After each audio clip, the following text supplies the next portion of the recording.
commence bien. Bonjour à tous, on se retrouve aujourd'hui pour les énergies des taureaux. Voilà. Aujourd'hui on est sur les signes de terre comme le montre ma superbe tête maquillée. Voilà. Donc le taureau, comme vous le savez, est un signe élémentaire de terre, mais ce que vous savez peut-être pas, c'est qu'il y a des modes qui sont attribués aux signes, et les taureaux sont du signe fixe. L'énergie des signes fixes n'apprécie pas le changement comme l'indique justement l'adjectif fixe, elle préfère rester immobile à sa place. Cette énergie est parfaite pour achever les choses, mais elle peut aussi inciter à continuer avec entêtement alors qu'il vaudrait mieux s'arrêter. Et le signe des taureaux en soi, c'est l'énergie stable de la Terre qui s'unit au mode fixe avec détermination et suggère une planification de type pratique. Collecter les faits, comprendre les données, programmer la phase suivante, la phrase clé « j'ai » signifie la motivation est concentrée sur les ressources et sur la meilleure manière de les exploiter. Dans cette situation, il faut se demander qu'ai-je à disposition et comment puis-je l'investir de la meilleure des façons. Il faut préparer un plan et déployer tous vos efforts pour réussir. Voilà pour l'énergie des taureaux. Voilà. Maintenant, on va voir qu'est-ce qui bloque pour ce mois-ci chez les taureaux. Vous allez risquer d'avoir si vous avez prévu de partir en voyage, si vous avez prévu de faire n'importe quel déplacement ou quoi, vous risquez d'avoir des retards. Il va y avoir des blocages aussi au niveau de la romance et de votre potentiel. C'est-à-dire que vous allez vous sentir totalement incapable de faire des choses. Voilà.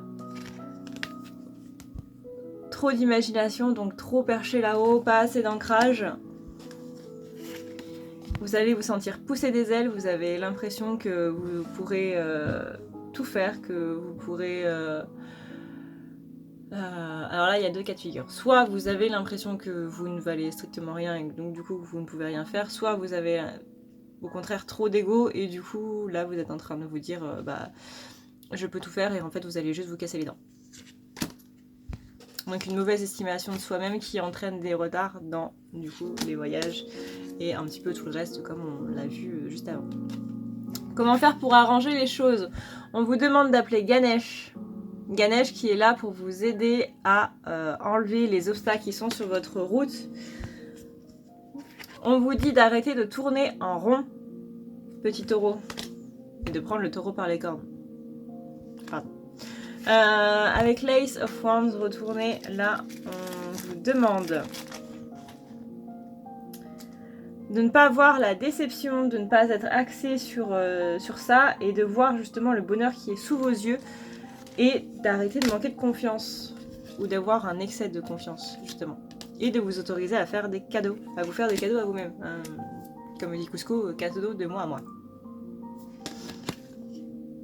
On a ensuite vers quoi vous allez les taureaux. On a le défoulement du subconscient. Donc là, c'est vraiment que votre ego, que votre mental va partir dans des tours et des détours. De vous apporter un petit peu plus de douceur pour contrebalancer un petit peu tout ça. De ne pas avoir trop de désir, trop d'envie en même temps, parce que ça viendrait contrecarrer un petit peu ce que vous êtes en train de faire. Voilà, donc encore une fois, calmez l'ego, calmez le mental. Et pareil, le rêve, c'est aussi pour dire que vous êtes trop là-haut. Vous n'êtes pas assez ancré, vous êtes un signe de terre qui n'est pas du tout ancré, qui n'est pas du tout relié à la terre ce mois-ci. J'allais dire aujourd'hui, mais non, c'est pas que aujourd'hui. Donc, tranquille les gars, tout va bien. Tout va bien.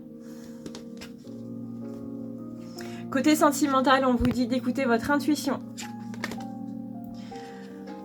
Vous savez que vous êtes dans une histoire qui n'a pas de fin, vous avez l'impression que vous êtes dans une histoire qui n'a pas de fin, que vous n'en sortirez jamais, ou que ça ne prendra jamais fin, ou que les schémas qui sont liés à cette relation-là ne prendront jamais fin. On vous dit de faire attention parce que vous êtes dans une attitude un petit peu irresponsable, beaucoup d'imprudence, comportement dangereux, voire insouciant. Vous êtes dans une situation un petit peu précaire en fait. Et là, on vous dit qu'il est nécessaire d'agir avec prudence. Donc pour votre côté sentimental ce mois-ci, réfléchissez bien avant d'agir. On a aussi la grande prêtresse retournée. Donc là, ce sont les déséquilibres, les sentiments réprimés, c'est le refus d'apprendre, Les leçons qu'on vous met sur votre chemin, vous ne voulez pas les apprendre, donc vous vous entêtez à prendre un chemin qui n'est pas un autre chemin, tout simplement. Et que du coup, vous ne reconnaissez pas votre potentiel. Là, on revient sur tout ce qu'on a vu avant. Soit vous avez trop, soit vous n'avez pas assez. Mais vous n'êtes pas dans la justesse, vous n'êtes pas équilibré en fait par rapport à ça. Donc on vous dit justement de trouver avec la carte verdict, moi c'est que tu dois trouver là où tu te places justement sur l'échelle des valeurs. Où est-ce que toi tu te mets et où est-ce que tu es vraiment. Voilà, arrêtez de s'accuser soi-même.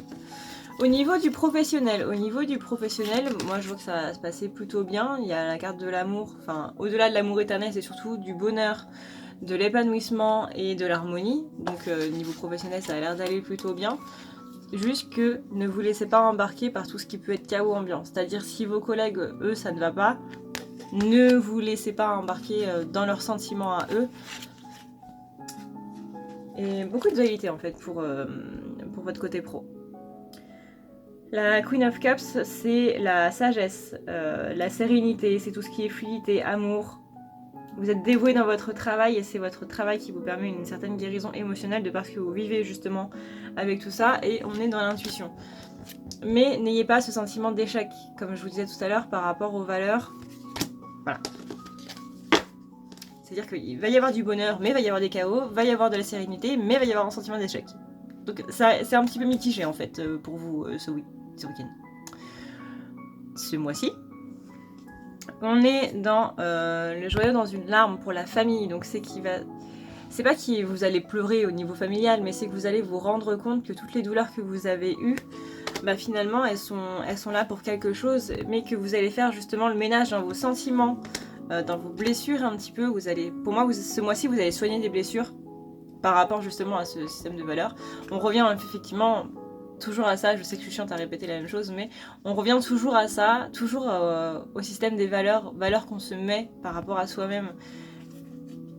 C'est vraiment très important en fait, parce que ça vient effectivement de la famille, ça vient effectivement des parents, ça vient de la construction en fait. Et vous vous rendez compte de tout ça, et pour moi, vous allez justement évacuer tout ça, enlever tout ce qui vous plombe moralement, physiquement. Vous allez vous rendre compte de beaucoup de choses par rapport à votre enfance qui vous freinent en fait en tant qu'adulte ou maintenant. Ici, on vous dit qu'il y a un système de dépendance, c'est-à-dire que vous allez nourrir vous-même votre côté négatif et que du coup, là, ce mois-ci, vous allez évoluer et c'est justement dans la partie famille que vous allez pouvoir évoluer partout dans tout le reste. Parce que c'est en débloquant la famille que vous allez débloquer le reste. Quel est le conseil? Le conseil, c'est que vous êtes aimé. Même si ça ne se voit pas, même si les gens ne vous le disent pas, et je suis d'accord, les gens ne le disent pas assez. Moi-même, je ne me le dis pas assez, mais les gens vous aiment. Vous êtes aimé autour de vous, l'amour est là autour de vous, c'est juste que vous ne le voyez pas ou que vous ne voulez pas le voir. En ce moment, vous êtes un petit peu entre les mondes et vous sentez vous aussi que vous êtes en train de basculer d'un côté et de l'autre. On a le Seven of Swords qui lui vient nous dire qu'il y a une tentative de fuite par rapport à tout ça et que justement vous avez tendance à trop garder pour vous, à laisser la peur vous empêcher de progresser et avoir une attitude craintive. On vous dit justement qu'il ne faut pas faire ça et que tout ça est possiblement dû à une blessure de trahison, d'injustice, d'abandon et du coup c'est lié à la jalousie. Voilà. Quelle est votre carte bonus, les taureaux? À l'aplomb de l'étoile, parcours de tes pas ce beau chemin, quand en calme tu as tracé jusqu'à ton être véritable.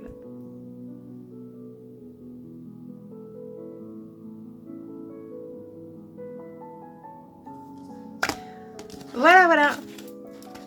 Si cette guidance ne vous parle pas, n'oubliez pas d'aller voir votre ascendant ou votre signe lunaire.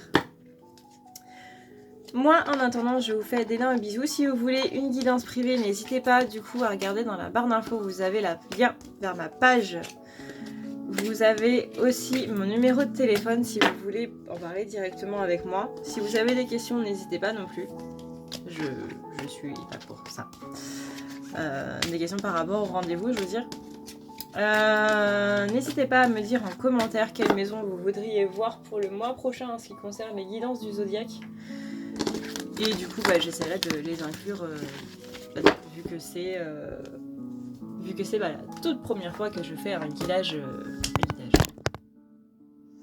une guidance zodiacale. Voilà. J'espère que ça vous aura plu, j'espère que ça vous aura apporté quelques réponses à votre état actuel ou que ça vous aidera à mieux affronter le mois qui vient. Là, voilà. N'oubliez pas de vous abonner, de cliquer sur la cloche histoire d'avoir toutes les informations concernant les nouvelles vidéos qui sortent. En attendant, je vous fais d'énormes bisous et je vous dis à plus tard. Prenez soin de vous.